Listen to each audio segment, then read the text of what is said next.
Hello tout le monde, j'espère que vous allez bien. Aujourd'hui on se retrouve dans une nouvelle vidéo qui sera un top 10 livres à lire mais sans se prendre la tête, voilà, qui sont légers, même s'il y en a deux notamment qui je pense sont un peu plus sérieux. Mais en soi ça reste des romans qui sont légers quand même et qui ne nous prennent pas trop à la tête et tout ça. Et du coup voilà. Donc ils sont là, vous les voyez un petit peu. Donc j'ai commencé par les poches, donc j'en ai sélectionné 10 qui pour moi ne sont pas vraiment prises de tête. Et on va tout simplement faire, il y aura 3 catégories en fait à chaque fois, que ce soit pour les poches ou les grands formats. On va commencer avec les livres plutôt jeunesse, après on fera les romans d'auteurs français et enfin les romans d'auteurs étrangers. Et du coup voilà, donc c'est parti. Le premier que j'ai sélectionné c'est La fille qui ne croyait pas au miracle de Wendy Winder aux éditions Le Livre de Poche jeunesse. Donc voilà, donc c'est un roman qui est triste, qui parle de cancer et tout ça. Il reste quand même léger à lire et on se prend pas trop la tête non plus dedans. Il est très beau et je le recommande vraiment à tout le monde parce qu'il est sublime et du coup voilà. On passe aux auteurs français, voilà, j'en avais qu'un seul en jeunesse et pour les deux en fait. Donc le premier, j'ai pris Demain j'arrête de Gilles Le Gardinier aux éditions Piment. Donc Gilles Le Gardinier a écrit des romans très farfelus mais très drôles et sans prise de tête. Toujours avec les couvertures là avec les chats. J'en ai un autre qui ça peut pas rater il me semble. Mais là du coup je vous présente Demain j'arrête. Je l'ai pas encore lu mais j'ai lu l'autre que j'ai en fait de lui. Et ça c'est un roman léger, très drôle, où on rigole. Et franchement bah, courez les lire si vous les avez jamais lus.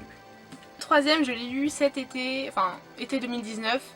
C'est Chère Mamie de Virginie Grimaldi aux éditions Le Livre de Poche. Donc c'est un roman, pareil, sans prise de tête. C'est un peu un journal en fait, où il y a en fait toutes les lettres que Virginie écrit à sa grand-mère. Et c'est très doux à lire. J'ai lu pendant l'été et franchement ça allait nickel avec cette saison. Et puis même tous les romans de Virginie Grimaldi sont super bien, sont doux, ils sont légers et tout à lire.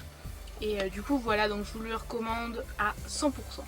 Dernier roman d'une auteure francophone en poche, j'ai pris Encore une danse de Catherine Pancol aux éditions Le Livre de Poche, encore une fois. Donc en général tous les livres de Catherine Pancol, Encore une danse, Les yeux jaunes des crocodiles, Muchachas aussi. Elle écrit des romans qui sont doux, légers, il y en a qui sont plus sérieux que d'autres. Mais Encore une danse, c'est un roman qui est très beau, qui est très mignon. Il parle d'amitié et de comment réussir à garder une amitié. C'est un roman qui est vraiment sublime et du coup voilà, je le recommande à 200%. On passe aux auteurs étrangers et le premier que j'ai c'est La Chambre des Merveilles de Julien Sandrel aux éditions Le Livre de Poche. Le Livre de Poche, c'est un roman qui est passé je pense sur toutes les chaînes, sur tous les comptes Instagram qui parlent de livres. C'est un roman qui est juste sublime, qui est triste, vraiment, qui est très dans l'émotion et dans tout ça. Mais il est sublime, il est vraiment très beau, il est doux, il est... je trouve pas d'autres mots. Il nous donne goût à la vie de nouveau, il nous montre que la vie vaut la peine d'être vécue et qu'il faut vivre à 200% cette vie parce qu'on n'en a qu'une. Et du coup voilà, donc je sais plus de quelle origine il est, je vous la mettrai quelque part son origine, mais c'est un roman qui est sublime et du coup voilà. Et le dernier poche que je vais vous présenter, après on passe au grand format, c'est Le vieux qui ne voulait pas fêter son anniversaire de Jonas Jonasson aux éditions Pocket. Donc ici c'est un auteur qui est norvégien, si mes souvenirs sont bons. Si mes souvenirs sont bons, ouais, il doit être norvégien ou suédois. Norvégien il me semble plus. Norvégien. Bref, dans tous les cas si je me trompe je vous mettrai la correction par ici. Donc tout est dans le titre, hein, Le vieux qui voulait pas fêter son anniversaire. Qui a également eu une suite. Donc je sais plus. Je crois qu'il y en a eu un autre encore après. Et j'en ai encore un autre, c'est Le vieux qui voulait sauver le monde. Donc toujours de Jonas Jonasson. Il me semble qu'il y en a eu un entre. je sais plus, je vous le mettrai pareil par ici ou par là, je ne sais plus. Mais dans tous les cas je sais qu'il y a celui-là et il y a Le Vieux qui voulait sauver le monde que j'ai également. C'est des romans qui sont très drôles, sans prise de tête et qui sont juste totalement barrés. Mais c'est vraiment cool et franchement faut courir les lire parce que voilà, ça change des auteurs américains, anglais, français. Voilà, c'est très barré et c'est très drôle aussi. Donc voilà. On passe au grand format, donc là j'en ai 4, voilà. Et donc le premier c'est un jeunesse, c'est La 6ème ma pire année à moi aussi, donc qui est le spin-off en fait de La 6ème ma pire année de James Patterson et Lisa Papadimitriou aux éditions Guanaco. C'est un roman avec des illustrations comme vous pouvez le voir. Donc je n'ai pas lu la saga d'origine, donc La 6ème ma pire année, suivie de La 5ème ma pire année, La 4ème ma pire année et La 3ème ma pire année. Là j'ai que le spin-off, du coup j'ai la 6ème ma pire année à moi aussi, où on suit en fait tout simplement la sœur de Raph. Ah, de Raph, moi pour moi c'était Ralph. Non, de Raph Khatchadorian, je ne sais plus, un des deux.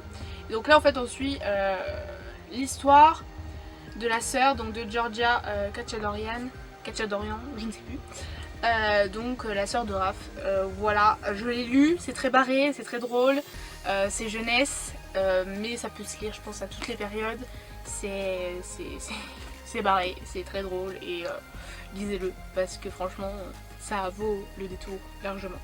On passe aux auteurs, j'ai mis à l'envers, on passe aux auteurs français. Donc le premier c'est Les Sœurs Robin de Yves Violier, aux éditions, ça doit être France Loisirs il me semble, oui, aux éditions France Loisirs. Donc c'est un hardback, donc c'est assez rare mais c'est vachement cool d'avoir des hardbacks en français.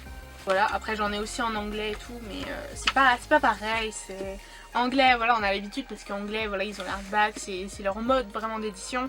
En France on voit plus tellement de romans reliés et vraiment en hardback avec une jaquette, donc c'est vraiment cool. Donc là Les Sœurs Robin, c'est une histoire très touchante, très mignonne et sans prise de tête. On suit deux mamies, donc les Sœurs Robin, et elles vont faire un espèce de petit road trip où elles vont se paumer et tout. C'est super drôle et tout. Je sais plus comment ça se termine parce que je l'ai lu il y a un petit bout de temps, mais je l'avais adoré. Voilà, je savais pas du tout de quoi ça parlait et je l'avais commencé sans vraiment savoir et tout. Et au final je l'avais adoré, il est pas connu malheureusement. Mais j'espère qu'avec cette vidéo il sera plus connu et qu'on l'aimera plus à sa juste valeur parce que vraiment il est juste trop bien. Et du coup voilà. Deuxième roman d'un auteur français, j'ai pris Le Livre de Perles de Timothée de Fombelle aux éditions Gallimard. C'est un roman que je n'ai pas encore lu, mais j'en ai entendu beaucoup de bien et on m'a souvent dit que Timothée de Fombelle écrivait souvent des romans qui étaient légers, notamment celui-ci. Je pense le lire cet été parce que je sais pas, avec les valises et tout, moi ça me fait penser à l'été, au voyage, tout ça. Donc je pense le lire cet été. Il a l'air très bien, tout ce que j'ai entendu de Timothée de Fombelle, franchement de ses romans, enfin c'était que du positif, donc je pense pas être surprise. Et voilà, donc voilà, ça a l'air d'être une aventure et tout d'un homme qui souhaite retrouver son amour, si j'ai bien compris, son grand amour. Et du coup voilà, donc il me tente beaucoup et franchement il est vraiment, enfin je pense qu'il est vachement bien à lire quand on veut pas trop se prendre la tête. Et du coup voilà. Et enfin le dernier, donc c'est un auteur étranger, je ne sais plus de quelle origine il est, s'il est américain ou un pays de l'Amérique latine, je ne sais plus. Il me semble que c'est un pays de l'Amérique latine, mais je suis pas sûre. C'est Aristote et j'allais vous dire le titre en anglais. Aristote et Dante découvrent les secrets de l'univers de Benjamin ou Benjamin, je sais pas, Alire Sáenz. Si on y prononce en français, c'est Benjamin Alire Sáenz, mais si on y prononce vraiment avec la consonance espagnole, c'est Benjamin Alire Sáenz. Donc je ne sais pas, c'est un des deux dans tous les cas. Aux éditions PKJ. Donc c'est un roman que j'ai lu il y a quelques années déjà. Je l'ai lu il y a un petit bout de temps. J'aimerais bien le relire, mais je pense que je vais l'acheter en anglais pour le relire et le redécouvrir parce qu'il était juste magnifique. C'est un roman qui traite de beaucoup de sujets, je ne vais pas les dire sinon ça spoil tout en fait. Je veux pas dire de quel sujet ça parle, sinon ça spoil tout le bouquin. Et donc je ne veux pas ça. Et du coup voilà, donc c'est un roman qui est sublime. On suit Aristote qui est totalement détruit, son frère est en prison. Et à la piscine il va rencontrer Dante, qui est le total opposé d'Aristote. Et pourtant ils vont devenir meilleurs amis. Et voilà, donc c'est un roman qui est juste sublime. Et franchement je vous le conseille d'aller le lire parce qu'il est magnifique. Et il donne une leçon de vie, une morale qui est juste dingue. Et voilà. Benjamin Alireza a écrit un autre roman qu'il faudrait que je lise, voir s'il est aussi bien que celui-ci. Mais la plume de l'auteur est vraiment addictive et c'est super bien écrit. Et franchement je vous le recommande à 200%, c'est touchant, c'est bien écrit, voilà, c'est tout ce qu'il faut pour faire un bon bouquin. That's the power of a good book. Et du coup voilà, j'espère que cette vidéo vous aura plu. Donc je vous ai présenté 10 livres qui selon moi sont bien pour lire, pour pas se prendre la tête ni rien. Je vous montre quand même la pile de bouquins. Ça en fait beaucoup, ça en fait 10 en fait. J'ai essayé de faire un peu moite-moite avec poche et grand format parce qu'il n'y a pas tout le monde qui a 16, 17, même au-delà de 20 € pour s'acheter un livre, donc grand format. Donc je voulais quand même qu'il y ait des poches, qui est moite-moite et du coup voilà. Donc si vous avez lu des de ces romans, n'hésitez pas à me dire votre avis dans les commentaires juste en bas. Voilà. Et puis voilà. J'espère que cette vidéo vous aura plu, que ce petit top 10 vous aura plu. Je pense faire des petites vidéos comme ça, de top 10 de différents thématiques. Parce que franchement ça me plaît. Et puis enfin présenter des livres que vous pouvez connaître ou pas. C'est assez intéressant et cool. Et puis ça fait découvrir de nouveaux romans. Et puis des avis aussi. Donc c'est plutôt pas mal. Et puis voilà. Du coup moi je vous dis à la semaine prochaine pour une nouvelle vidéo. Portez-vous bien. Bye.